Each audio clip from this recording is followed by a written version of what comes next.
Pero tenemos que empezar con una definición clara de lo que es vivienda de interés social en cuanto a sus características. Aquí ya mencionaron la importancia de no circunscribirnos al ladrillo, al aluminio, vidrio o cemento, sino a respetar las tipologías, es decir, todo lo que tiene que ver con las características de materiales, técnicas de construcción, distribución, áreas o tamaños, acceso a servicios básicos, el abordaje de los servicios básicos también es particular a zonas rurales, urbanas, culturas, etcétera, a regiones de nuestro país, clima y obviamente complementados con lo que tiene que ver con la cultura, la tradición, las características de las diferentes regiones.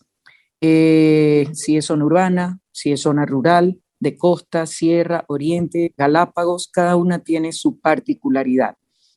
Esto creo yo que debería también, como es en otros países y acogiendo las buenas prácticas, incluir huertos familiares, tecnología para producir energía, para dotar de agua potable, para incidir en el reciclaje. Esto a la vez genera pequeñas microempresas que pueden a su vez redundar en ingresos para los núcleos familiares. Recordemos que la construcción es una de las actividades que más genera empleo directo e indirecto y la demanda de servicios y productos. También estos programas deben tener como objetivo fomentar la convivencia armónica entre quienes comparten los espacios públicos, la vida en comunidad, la solidaridad, la práctica del reciclaje, del trueque, entre otros. Adicionalmente, ya que se han mencionado los GATS, es importante que en aquellos sectores donde existan asentamientos irregulares se vaya a procesos ordenados de legalización, porque parte del construir vivienda de interés social debe llevar consigo la propiedad del terreno en el cual se asiente. Eso como introducción. Ahora, como hemos hablado de que se trata esto de un debate, voy a ir mencionando los artículos y luego lo pasaré oficialmente por escrito para que pueda ser considerado en la revisión para segundo debate.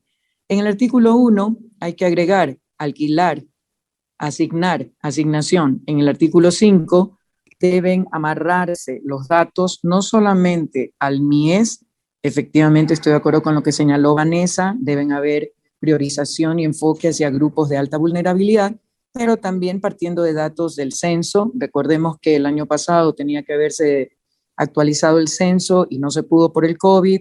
En principio está planificado para este año, sin embargo no se ha mencionado nada del tema. Y los datos que constan en el Instituto Nacional de Estadísticas y Censo.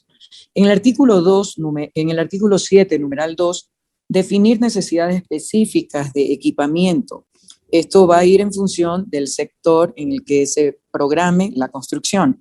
Agregar algo de reutilización de espacios, por ejemplo, en el centro de Guayaquil hay miles de metros cuadrados de espacios subutilizados o vacantes que pudieran reutilizarse y orientarse a vivienda de interés social. En el artículo 8, a este consejo consultivo, incluiría a los ingenieros civiles, geógrafos, arquitectos, paisajistas, peritos, evaluadores, avaluadores, sociólogos, economistas, historiadores y demás profesiones afines a la construcción del plan de ordenamiento territorial. En el artículo 11, definir pobre en función de ingresos. Por ejemplo, en Estados Unidos, el concepto de vivienda asequible se entiende por viviendas que representan el 30-35% del ingreso promedio, dependiendo del estado, del ingreso promedio por familia, entre otros aspectos. El Estado incluso da bonos o subsidia por la diferencia entre el 30 y 35% y el valor de mercado de alquiler, mientras la familia, en este sistema que sí está propuesto en esta ley, reúne en un sistema de ahorro para dar la entrada en el proceso de venta en aproximadamente 2-3 años. En el artículo 12, obligar a que se soterren cables, a que se ubiquen a no más de 4 cuadras de escuelas, de parques, de UPCs, de espacios para salud pública, entre otras cosas. En el literal C, importante que se promuevan integraciones, resulta un poquito utópico, pero por eso le señalaba como igual hay que ponerlo para intentar y empezar a construirlo desde ahora, de pobres en zonas de mejores ingresos. Es decir, definir un porcentaje de oferta de vivienda para vivienda social, pero seguir creando proyectos de vivienda concentrando a los pobres en un mismo sitio equivale a tener la misma receta populista de toda la vida o señalar que en el primer mundo ese tipo de proyectos desaparecieron y se abolieron en los años 80. Por ningún lado se lee nada de cercanía a estaciones de transporte público, a servicios de transporte público. Nuevamente, en el caso de mi ciudad natal, la ubicación de estos complejos o estos proyectos de vivienda de interés social están ubicándolos más allá del peaje en la zona de Chongón, porque en una pretendida intención de desarrollar esas partes, pero a la vez ubicarlos de tal manera que no incidan en otros desarrollos urbanísticos de un valor económico superior. El artículo 14 debe incluirse necesidades como administración, alícuotas, pagos obligatorios, auditoría financiera, administración de fondos, fideicomisos, inclusive temas de cambios de usos de suelo que son potestad de los GATS, añadidos de pisos extras que van creciendo orgánicamente en la medida que la familia lo requiere así. Artículo 18. Debería amarrarse a mapa de usos de suelos, catastro, registro de la propiedad, que actualmente están completamente desvinculados o desarmonizados. Debe obligarse a socializar los espacios asignados para vivienda social y asentados en el mapa de usos de suelos. En el artículo 19 debe considerarse el componente de impuestos plusvalías en potenciales compraventas.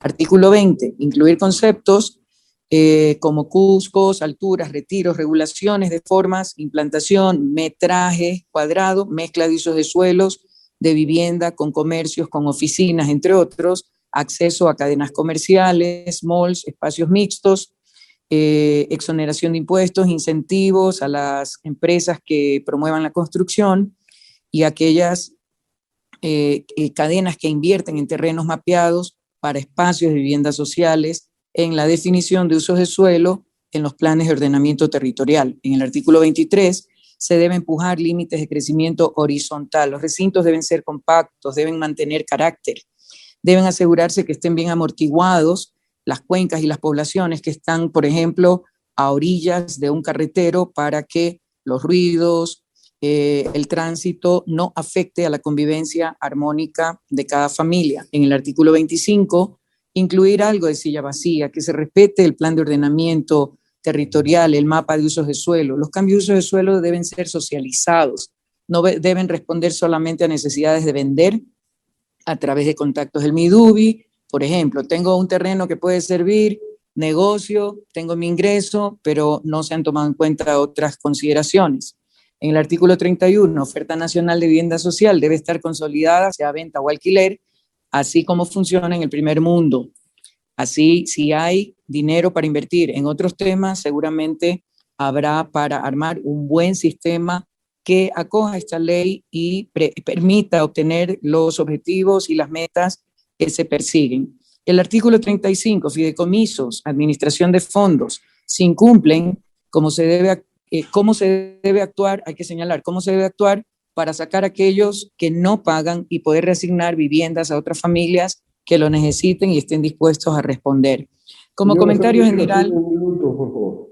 Sí, ya termino, gracias. Como comentario general, el documento está muy bien orientado, bastante bien orientado a la vivienda social, tipo un solo toque, a menor escala, fabricación en serie, poner a varias familias pobres en un mismo sitio.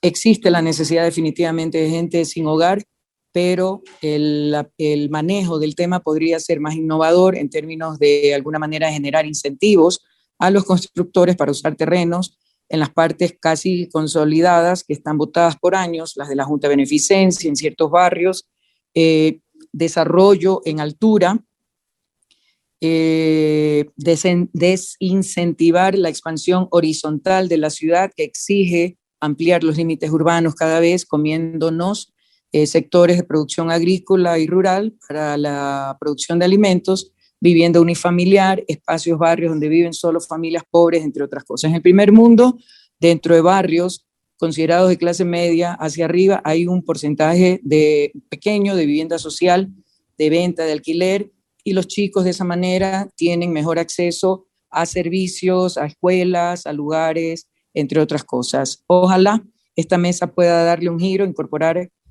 todos los cambios necesarios al COTAC, al LOTUS, entre otros cuerpos legales, para que esta iniciativa, que aplaudo y apoyo, de trabajar en una reglamentación de la vivienda de interés social, se convierta en una realidad funcional. Muchísimas gracias, señor presidente, señores asambleístas. Tiene la palabra la asambleísta Lucía